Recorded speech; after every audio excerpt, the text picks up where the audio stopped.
നേരത്തെ സൂചിപ്പിച്ചതുപോലെ തന്നെ പരോൾ അനധികൃതമായി നൽകുന്ന പരോളുമായി ബന്ധപ്പെട്ട ഇന്നിപ്പോൾ ചർച്ച വേണമെന്ന് പ്രതിപക്ഷം ആവശ്യപ്പെടുകയുണ്ടായി. എന്നാൽ അത് അനുവദിക്കാൻ കഴിയില്ല എന്നൊരു നിലപാടിലായിരുന്നു ഭരണപക്ഷം ഉണ്ടായിരുന്നത്. ആ വിഷയത്തിലേക്ക് തന്നെയാണ് ആർ ശ്രീജിത്ത് തിരുവനന്തപുരത്ത് നിന്ന് വിവരങ്ങൾ നൽകാനായി ചേരുന്നുണ്ട്. ശ്രീജിത്ത്, ഇന്നിപ്പോൾ നിയമസഭയിലും സമാനമായ സാഹചര്യങ്ങൾ തന്നെയാണ് നമുക്ക് കാണാൻ കഴിഞ്ഞത്. നമുക്കറിയാം TP കേസ് പ്രതി ഈ പരോൾ ആവശ്യവുമായി ചെന്നപ്പോൾ കോടതിയുടെ ഭാഗത്ത് നിന്ന് പലതരത്തിലുള്ള ചോദ്യങ്ങളും മുന്നോട്ട് വെച്ചിട്ടുണ്ടായിരുന്നു. വളരെ പ്രസക്തമായ ചോദ്യങ്ങളായിരുന്നു.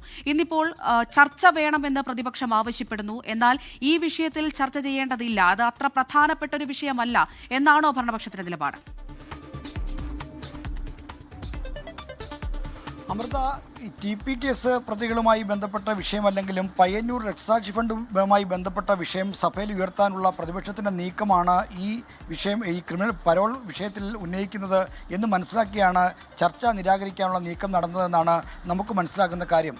പയ്യന്നൂർ രക്തസാക്ഷി ഫണ്ട് വെട്ടിപ്പുമായി ബന്ധപ്പെട്ട അടിയന്തര പ്രമേയ നോട്ടീസും നേരത്തെ സമാനമായ രീതിയിൽ നിരാകരിച്ചിരുന്നു.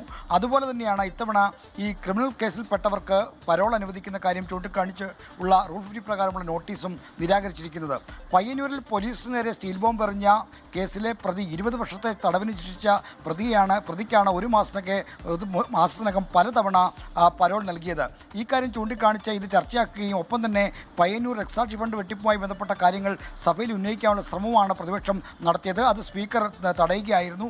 അടിയന്തര പ്രാധാന്യമുള്ള വിഷയമല്ല എന്ന് ചൂണ്ടിക്കാണിച്ചാണ്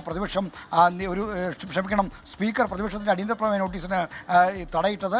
എന്തായാലും ഇക്കാര്യത്തിൽ പ്രകോപിതരായ പ്രതിപക്ഷം 50 മിനിറ്റോളം സഭ സമീപിച്ചു. പിന്നീട് സഭ ബഹിഷ്കരിച്ച് പുറത്തുപോകുന്ന കാഴ്ചയാണ് ഇന്ന് നിയമസഭയിൽ കണ്ടത്. ശരി, ആർ ശ്രീജിത്താണ് തിരുവനന്തപുരത്ത് നിന്ന് വിവരങ്ങൾ നൽകിയത്. ലോകത്തെവിടെയായാലും ഏത് സമയത്തും 24 വാർത്തകളും ഓഗ്മെന്റഡ് റിയാലിറ്റി പാക്കേജുകളും എക്സ്പ്ലെയിനറുകളും വിശദമായി കാണാൻ ഞങ്ങളുടെ യൂട്യൂബ് ചാനൽ നിങ്ങൾക്ക് സബ്സ്ക്രൈബ് ചെയ്യാം.